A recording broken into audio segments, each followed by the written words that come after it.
Ողջույն հարգելի հետևորդներ, այսօր Սիվնետի զրուցակիցն է թուրք քաղաքագետ, Թուրքիայի միջազգային հարաբերությունների խորհրդի նախագահ Քադիր-Has համալսարանի պրոֆեսոր Մուստաֆա Այդանը։ Մերհաբա։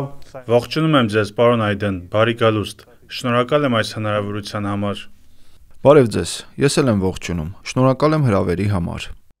Շատ լավ։ Պարոն Այդեն, մեր զրույցը սկսենք միջազգային զարգացումներից, որոնք բոլորից են հուզում։ ԱՄՆ նախագահ Դոնալդ Թրամփի քաղաքականությունը եւ կամ քայլերը շատ ուշագրավ են, բայց նաեւ մտահոգիչ։ Այդ զարգացումները մասնավորապես շատ կարևոր են Եվրոպայի անվտանգության տեսանկյունից, ինչպես նաեւ կարծեք թե նոր աշխարհակարգ է ձևավորվում։ Այս փոփոխությունները ինչ են նշանակում ՆԱՏՕ-ի անդամ Թուրքիայի համար։ NATO üyesi olarak Türkiye için ne anlama geliyorlar? Buyurun. Evet, özellikle Trump'ın son 3 haftadır. Այո, Թրամփը վերջին 3 շաբաթվա ընթացքում ամեն օր մի քաղաքական ռազմավարություն կամ թեմա է օրակարգ բերում եւ դրանով ամեն օր տարբեր երկրների անհանգստացնում է։ Այդ համատեքստում անշուշտ կարևոր է նշել ուկրաինական խնդրում սկիզբ առած քննարկումները, կամ որ Միացյալ Նահանգները եվրոպական անվտանգության հարցում սեփական պարտականությունները կապվածությունը հարցականի տակ է սկսել դնել։ Օրերս Թուրքիայի արտգործնախարար Հական Ֆիդանը Financial Times-ին տված հարցազրույցում դրանից առաջ էլ թուրքական 1-2 իր հարցազրույցներում արդեն խոսել է նրա մասին, որ եկել է ժամանակը մտածելու հետ-նատոյական եվրոպական անվտանգության մասին։ Քանի որ անգամ եթե Թրամփը կապը կտրի ՆԱՏՕ-ի հետ, ապագայում մեկ այլ նախագահ կարող է նորից վերադառնալ այդ թեմային եւ մեր առջեւ այն դնել։ Ինչպես Ֆիդանն է նշել, ջինը շշից դուրս է եկել եւ արդեն այդ քննարկումը սկսվել է եւ այլևս անհնար է այն հետ շրջել։ Այդ համատեքստում է ըստ նրա եվրոպական երկրները պետք է դիրքորոշում հայտնեն։ Անշուշտ ներկայում այս հարցը Թուրքիայում անհանգստություններ է հարուցում, քանի որ Թուրքիայի տեսանկյունից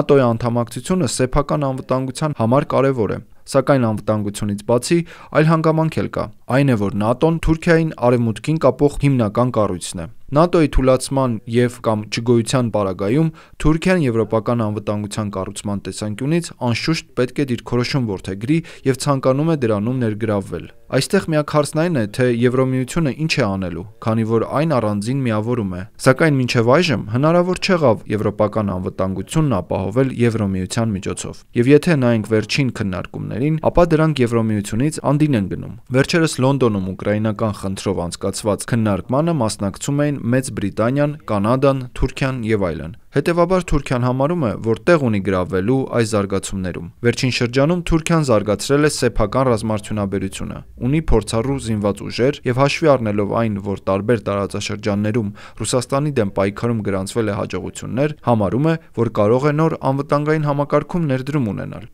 Այդ հարցում առանցքային հանգամանքն այն է, որ Թուրքիան ՆԱՏՕ-ի լիիրավ անդամ է, այսինքն որոշումների կայացման հարցում առանցքային դերակատարներից է։ Ուստի նոր ձևավորվող եվրոպական անվտանգային ճարտարապետությունում Թուրքիան նման դեր է ցանկանում ստանձնել, սակայն այդ ամենը դեռ քննարկումների փուլում է եւ ճիշտ չէ կանխատեսումներ անել։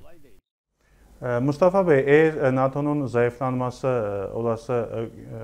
Պարոն Այդեն, եթե քննարկում ենք ՆԱՏՕ-ի թուլացումը, ապա այդ պարագայումս ձեզ հնարավոր է, որ Թուրքիան ավելի կապվի Եվրոպայի հետ։ Yani bu tabii büyük ölçüde Avrupalıların bakış açısına bağlı.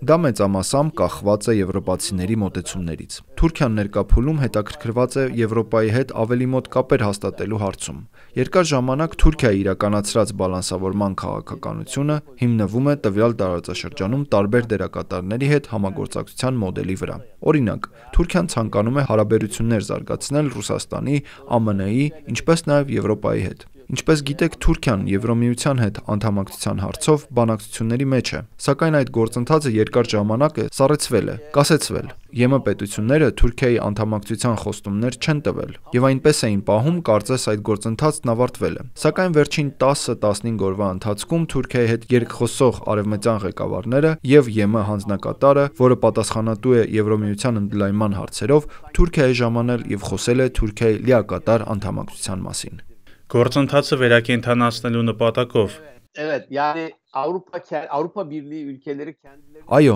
ճիշտ այդպես։ Եվրոմիության երկրները տեսնելով իրենց անվտանգությանը սպառնացող վտանգները, Թուրքիային հիշեցնում են ԵՄ անդամ դառնալու մասին, քանի որ Թուրքիան կարող է ներդրում ունենալ նրանց անվտանգային հարցում։ Հետևաբար, թե ինչպես կծավալվեն Թուրքիա-Եվրամիություն հարաբերությունները, շատ բան կախված է եվրոպական դիրքորոշումից, թե նրանք ինչպես կվերաբերվեն դրան։ Եթե նրանք ցանկանան խորացնել գործընթացը, Թուրքիան նույնպես կցանկանա։ Դա միայն Թուրքիայից չէ կախված, այլ ինչպես նշեցի, նաև Արևմուտքի նպատակներից։ Olabilecek bir şey değil. Avrupa tarafının da bunu istemesi gerekiyor. Evet, anladım. Mustafa Bey, Türkiye'nin dış politikasının Հասկանալի է։ Պարոն Այդեն, Թուրքիայի արտաքին քաղաքականության կարևոր ուղղություններից մեկը Մերձավոր Արևելքն է, հատկապես սիրիական հարցը։ Մասնավորապես Ասադի իշխանության անկումից հետո Թուրքիան ավելի շատ խոսում է քրդական ջոկատների դեմ պայքարի մասին, սակայն ինչպես հայտնի է, այդ գործում շատ հարցեր կախված են Միացյալ Նահանգներից։ Ըստ ձեզ Թուրքիային կհաջողվի համոզել Թրամփին այդ հարցում, եւ ինչպես եք գնահատում հետագա զարգացումների հեռանկարը։ Ներկայում Թուրքիան նախընտրում է այս հարցը դեռևս ուղիղ չքննարկել ամերիկյան կողմի հետ, քանի որ Թրամփը ժամանակ չկա։ Zamanı gelmedi. Uygun zaman değil. Ժամանակը չի եկել, հարմար պահը չէ։ Եթե նայենք Թրամփի քաղաքականություն վարելու գործելավոճին, ապա եթե իր մոտ չգնաք լավ կամ համոզիչ ծրագրով, ապա նա իր ձևով կարող է մոտենալ հարցին եւ գործն էլ լրիվ հակառակ ուղղություն ստանալ։ Այդ պատճառով Թուրքիան առայժմ այդ հարցը երկու ձևով է փորձում լուծել։ Առաջինը Դամասկոսի կենտրոնական ղեկավարության միջոցով նրա եւ Սիրիայի հյուսիսում գտնվող քրդական խմբերի միջև բանակցություններին է շարունակում հետևել եւ դրանք աջակցել։ Այլ կերպ ասած, հույս ունի նման ճանապարհով հարցը լուծել։ Երկրորդն էլ, ինչպես հայտնի է, Թուրքիայի ներսի հետ կապված գործընթաց կա։ Այն վերաբերվում է Թուրքիայի եւ Քրդստանի աշխատավորական կուսակցության PKK-ի ղեկավար Աբդուլլահ Օջալանի կողմից զենքը վայր դնելու կոչերին, ինչպես հայտնի է, նա այդպիսի նամակ է հղել։ Հետևաբար, Թուրքիան ցանկանում է նաեւ դրա ազդեցությունը տեսնել։ Սիրիայի վերաբերյալ Թուրքիայի պաշտոնատար անձանց հայտարարությունները հետևյալի մասին են։ Սիրիայում PKK-ին պատկանող ուժերը կամ PKK-ի հետ կապված ոչ սիրիացիները պետք է հեռանան այդ երկրից։ Նրանց ամբողջական թիվը շատ լավ հայտնի չէ։ Քննարկվում է 2000-ից 5000-ի սահմաններում։ Այդ անձինք սիրիացի չեն, ոչ էլ սիրիացի քրդեր, այլ դրսից եկած PKK-ի մարտիկներ, եւ Թուրքիան դուրսբերման հարցն է դնում։ Türkiye bunların ülkeden ayrılması gerektiğini söylüyor esas itibariyle. Ներողություն, Սիրիայի քրդերի մասով նրանց խոսույթն այն է, թե իրենք կապ չունեն PKK-ի հետ։ Yok. Şöyle Այո, քրդական զինված ջոկատները YPG-ից նշում են, թե իրենք կապ չունեն Աբդուլլահ Օջալանի ուղերձի հետ։ Դա նրանց չի վերաբերվում։ çağrısı bize değil. Այո, ճիշտ այդպես։ Dolayısıyla Türkiye'de diyor ki Նման պարագայում էլ Թուրքիան էլ նշում է, որ Սիրիայում գտնվող PKK-ին հարողները պետք է հեռանան Սիրիայից։ Դա կարող է պատահել։ Այն կարող է տեղի ունենալ Սիրիայի կառավարության եւ Սիրիայի քրդերի միջև երկխոսության արդյունքում։ Եթե դա լինի, ապա առաջընթաց կնշանակի։ Սակայն ինչպես ձեր հարցում նշեցիք, Ամերիկան այդ հարցում կարևոր խաղացող է, որը կարող է պայմանավորել YPG-ի հետագա քայլերը։ Ըստ իս, Միացյալ Նահանգները նույնպես ցանկանում են լուծել այդ խնդիրը, սակայն այդ հարցում դժվարություններ կան, որոնք վերաբերվում են Իսրայելի գործոնին։ Նա խորհուրդ է տալիս ԱՄՆ-ին իդեմս YPG-ի Սիրիայի հյուսիսային արևմտյան եւ հյուսիսարևելյան շրջաններում ստեղծել քրդական ինքնավարություն, եւ թե Ամերիկայի Միացյալ Նահանգները որքանով ականջալուր կլինեն դրանք, դեռևս հայտնի չէ։ Դեռևս քննարկումներն այդ մակարդակում չեն, սակայն այս պատկերում նման բան կա՝ իրավիճակն ապակայունացնող դերակատար, նոր տար։ Peki Mustafa Bey, biraz Kafkasya'daki durumdan Առաջարկում եմ խոսենք Հարավային Կովկասի մասին։ Հայաստանի եւ Ադրբեջանի միջև տարվող խաղաղության պայմանագրի ստորագրման հարցում Բաքվի նոր պահանջներին զուգահեռ Թուրքիան ընդգծում է, որ ցանկանում է ժամ առաջ կողմերը հասնեն խաղաղության պայմանագրի կնքմանը։ Այս հարցը նաև Հայաստանում մեկնաբանվում է տարբեր կերպ, սակայն դրանցից մեկն այն է, որ Թուրքիան Ադրբեջանին գործընթացը արագացնելու ազդանշան է տալիս։ Ըստ ձեզ իսկապես խոսքը ազդանշանի մասին է, թե Թուրքիան այս հարցում չի շտապում, ասել է, թե շտապելու տեղ չունի։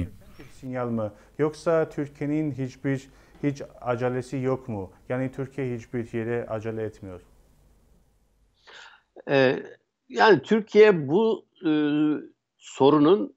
Տեսեք, Թուրքիան ցանկանում է, որ այդ հարցը հնարավորինս շուտ լուծում ստանա։ Եթե խաղաղության պայմանագրից ենք խոսում, ապա ցանկանում է, որ այն ամենակարճ ժամկետում իր լուծումը ստանա։ Դա պայմանավորված է նրանով, որ եւ աշխարհում, եւ այս տարածաշրջանում արագ զարգացումներ, փոփոխություններ են տեղի ունենում։ Թուրքիան կնախընտրի, որ խաղաղության պայմանագիրը ստորագրվի նախքան ԱՄՆ-ի եւ Ռուսաստանի միջև բանակցությունների արդյունքները եւ ռուս-ուկրաինական պատերազմի ավարտը, քանի որ այդ պայմանագրի ստորագրման պարագայում կարող են արագորեն իրականանալ Թուրքիա-Հայաստան կարգավորման գործընթացը։ Դրանք կզարգանան, կուժեղանան Հայաստանի կապերը Արևմուտքի հետ։ Բացի այդ, Ադրբեջան-Հայաստան-Վրաստան կապի պարագայում Թուրքիան կարող է ավելի ազդեցիկ դառնալ, որովհետև այն դեպքում կարող է աջակցել Ռուսաստանի ճնշումների դեմ։ Իսկ եթե խաղաղության պայմանագիր չկնքվի, ապա նշածս հարցերը հնարավոր չի լինի իրագործել, քանի որ Թուրքիան իր հարաբերությունները չի կարգավորում Հայաստանի հետ, պայմանավորված Ադրբեջանի դիրքորոշմամբ։ Դա խոչընդոտի պես բան է։ Ինչու է Թուրքիան հետաքրքրված արագ լուծմամբ, որովհետև եթե Ռուսաստանը լուծի իր հարցերը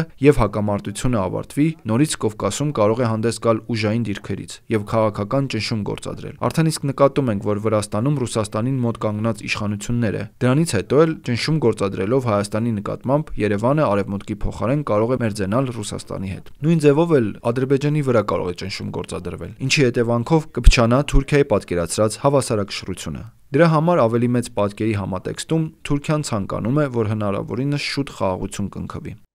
Սակայն Բաքվին ազդանշան է հղում։ Azerbaycan tahmin ediyorum görüşmelerde çok açık söylenmiyor. Կարծում եմ հանդիպումներում ասվում է, սակայն այդ մասին բաց չի խոսում Թուրքիայում, շատ չի արտացոլվում հասարակությունում։ Սակայն ենթադրում եմ, որ նմանատիպ ազդակներ Թուրքիան հղում է, քանի որ այս հարցում տնտեսական հանգամանք էլ կա, որի մասին վերջին ժամանակներում շատ է խոսվում։ Չինաստանը Եվրոպայի հետ կապող միջին միջանցքի հարցն է, որի շուտապույտ գործարկման մասին քննարկումներ են ընթանում նաև ԱՄՆ-ի կողմից Եվրոպայի անվտանգությունից դուրս գալու խոսակցությունների ֆոնին։ Հետևաբար, նշածս ծրագրի իրագործման համար անհրաժեշտ է, որ Ադրբեջանն ու Հայաստանը խաղաղության պայմանագիր ստորագրեն եւ ակտիվորեն օգտագործվեն այդ կոմունիկացիաները։ Lazım ki hızla bu hatlar kurulabilsin. Mustafa Bey, bu bağlantı üzerine konuştuk ve bir sorum var.